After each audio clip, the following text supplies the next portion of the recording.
Imagine this. You purchase a game off the PlayStation Store, you paid full price, it's yours. Or at least you thought. Then one day you pick up your PS5 after not touching it for a month. And Sony decides, we're just going to limit your access. And the crazy part about this is they never told you that this was a thing. There was no announcement about this. And, we had to investigate and figure this out ourselves. This is the issue that ticked off a lot of gamers, myself included. So today we're going to talk about DRM, what it means, why Sony is doing it, and the effects that it could have on the gaming industry. What is good, y'all? It is TheYoungKingKen, and luckily enough, I recently made a video talking about the PlayStation 5, how I haven't played it in months, and upon the upload of that video, I decided, you know what, let me play some new games out here. Most recent being Pragmata, really good game by the way. And then, I'm scrolling my phone, and this mess happens. Let's start with the basics. DRM stands for Digital Rights Management. In gaming, it basically means that any game you own digitally can have play restrictions put on it for any reason. Of course, the thing that we've all known for a while is that you don't necessarily own your digital games, but the games that you buy digitally has a license on it, so you're only paying for the license. So think of it like renting, except again, you paid the full price. With Sony's current setup, you'll need to log into their servers at least once a month, or you risk losing access to your digital content. Now, I'm still trying to cope and understand why Sony would do something like this. Maybe it's to prevent piracy, or they're trying to stop illegal distribution of digital content. I don't know. But when you strip it all the way down, it's really about control, right? And what makes it worse is that, again, as I'm recording this, Sony still hasn't put out a public statement on this. Like, the community had to figure this out on their own, and it's not a good look. This is probably not your first video on the topic, but we can all agree that this DRM situation is anti-consumer, and it could cause a very negative effect on the gaming industry in 3 different ways. The first is the immediate impact on players. Yeah, most of us have a solid internet connection at home, but what about the gamer who's always traveling? Or someone that's using the PS Portal on the road, who didn't keep up with updates? What if you're going somewhere with no Wi-Fi and you just want to play your PS5 offline for a few weeks? And then there's people like me, adults with jobs, packed schedules, and backlogs that are insane. Again, I made this video about not touching my PS5, which is a real life thing that probably a lot of people are experiencing. And I just wonder, what happens if the PlayStation Network has an outage, right?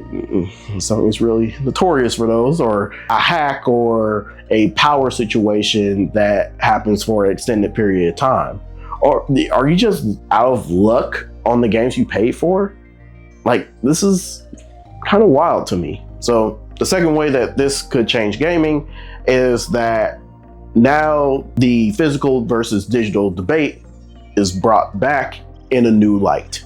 I actually broke down the differences between physical and digital games in the previous video. The link will be in the description and in the suggested, but personally, I've been going more digital lately because of the sheer convenience. Pick up and play, no disc swapping, it's real easy. And I know a lot of you are in the same boat. But after this situation, I'm most likely going to stay buying physical games until I can't no more. And here's the irony of the situation. Gaming companies are pushing us towards buying digital over physical. Now, you see Nintendo charging more for their physical copies, and you see Sony, the way the PlayStation 5 was marketed to have also a digital edition that costs a lot less. I mean, you see Microsoft doing the same thing with Xbox, but now the digital experience is seemingly a lot less secure for us in the long term than holding a physical disc, which it sounds backwards to me. I don't know about y'all, but it sounds backwards to me. These companies want ownership on how you play. And the third way that this could change the industry is just simply the domino effect. What does this mean going forward? We're already watching the industry push towards a more digital, more restrictive world. Nintendo has the variable pricing on physical versus digital. The Switch 2 is notoriously difficult to modify or hack. And it makes me wonder, is Sony looking at that and taking notes, getting inspiration maybe? Are they experimenting with new restrictions to see what they can get away with? Meanwhile, Xbox is in a really interesting position, right? The goodwill of the consumers is, or at least the morale of the players are very low in that area. And like they have some change of staff, and they recently put out messaging about rebuilding trust and bettering the brand to be a games first thing. So if they lean into the consumer friendly option here, they could generally set a new gold standard going into the next generation. And that's a real opportunity for them. And speaking of next gen, we're probably a year or two away from the next set of consoles dropping. And you know, the DRM situation, this is the kind of thing consumers remember.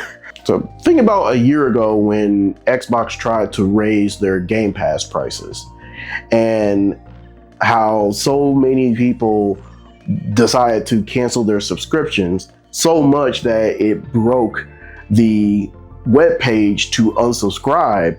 Consumer goodwill is fragile. So when people are deciding what console to buy, of course, the quality of the hardware matters, but the marketing and the perception that people have of the console and the brand matters just as much as well. And I think that's what some of these big companies are forgetting. If Sony keeps moving in this direction, being more restrictive with digital content, then people are going to think twice before buying a PS6. So maybe the reason why I haven't played my PlayStation 5 in months may not just be that I'm busy. Maybe it could be the way that Sony is handling their digital games or content. It could possibly be a reason. Who knows? Let me know what you think about the DRM situation, or just the way that Sony is handling their digital content down in the comments. And all I can think about is the motto for PlayStation. Play has no limits.